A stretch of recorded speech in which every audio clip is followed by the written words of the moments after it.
তৃতীয়বার ক্ষমতায় আসতে পারে এনডিএ প্রসঙ্গে দিলীপ ঘোষ জানান এক্সিট পোল অনেক হয়েছে।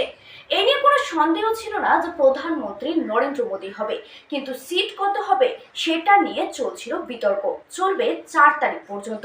370 নাকি 400 এই নিয়ে ছিল প্রশ্ন। পক্ষে এগোচ্ছে গাড়ি, তবে যেভাবে মানুষ ভোট দিয়েছে সারা দেশে এই টার্গেটও পুরো হয়ে যাবে। নদিয়ার শুট আউট এবং সন্দেশখালীর এসআইয়ের ওপর হামলা প্রসঙ্গে কি বললেন তা আমরা দেখে নেব নিউজ প্রাইম টাইমসের পর্দায়। এ ব্যাপারে প্রথমেও কোনো সন্দেহ ছিল না যে প্রধানমন্ত্রী হবেন মোদি। এখনও সন্দেহ নেই। সিট কত হবে এটা নিয়ে বিতর্ক ছিল, এখনও চলছে। 4 তারিখ অবধি চলবে। 370 হবে কিনা বিজেপি, এনডিএ 400 পার হবে কিনা এটা নিয়ে প্রশ্ন, কিন্তু ওইদিকেই যাচ্ছে গাড়ি। আমার মনে হয় যেভাবে লোকে ভোট দিচ্ছে সারা দেশে, এই টার্গেটও পুরো হয়ে যাবে। দাদা, বঙ্গে আসন বাড়ছে পদ্মের, বিজেপি পেতে পারে 21 থেকে 24টি আসন, অন্যদিকে তৃণমূল পেতে পারে 18 থেকে 21টি আসন। এমনই ফল প্রকাশের আগে মেগা এক্সিট পোলে দেখুন, গতবারে 19 সালের যে ইতিহাস আমার মনে আছে, সমস্ত এক্সিট পোলকে আমরা ফেল করে দিয়েছিলাম। এবারেও ফেল করে দেবো। কেউ কেউ 27 পর্যন্ত দেখিয়েছে, কেউ কেউ 25 পর্যন্ত দেখিয়েছে, কিন্তু আমাদের নেতা অমিত শাহ 30 আমাদের টার্গেট দিয়েছেন, আমরা তার কাছেই পৌঁছব।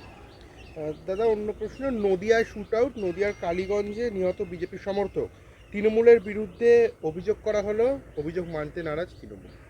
এই তো অভিযোগ ইত্যাদি তো চলতে থাকে, কিন্তু কালকে টিএমসি যেভাবে হিংসকভাবে ভোট আটকাবার, লুট করার চেষ্টা করেছে, একটা ভোটও আটকাতে পারেনি, একটাও ফলস ভোট দিতে পারেনি।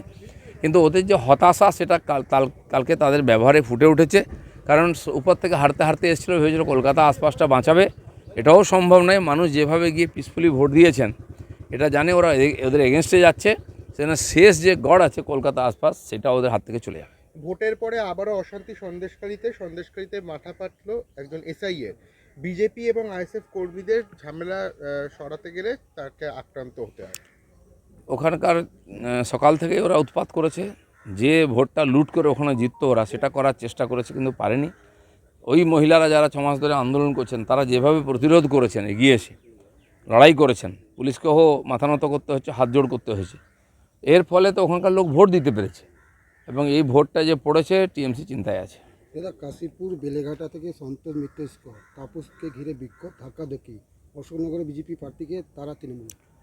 যেখানে যেখানে আমরা জিতব, টিএমসি হারবে, সেখানে এই ধরনের পরিস্থিতি তৈরি করে, ক্যান্ডিডেটকে আটকানো, গোব্যাক বা ভোটারদের ভয় দেখানোর চেষ্টা, কিন্তু কোথাও সফল হতে পারেনি ওরা। ভোট হয়েছে।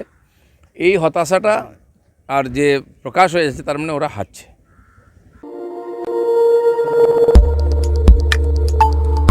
দেখতে থাকুন নিউজ প্রাইম টাইমস, আপনাদের সাথে, আপনাদের পাশে।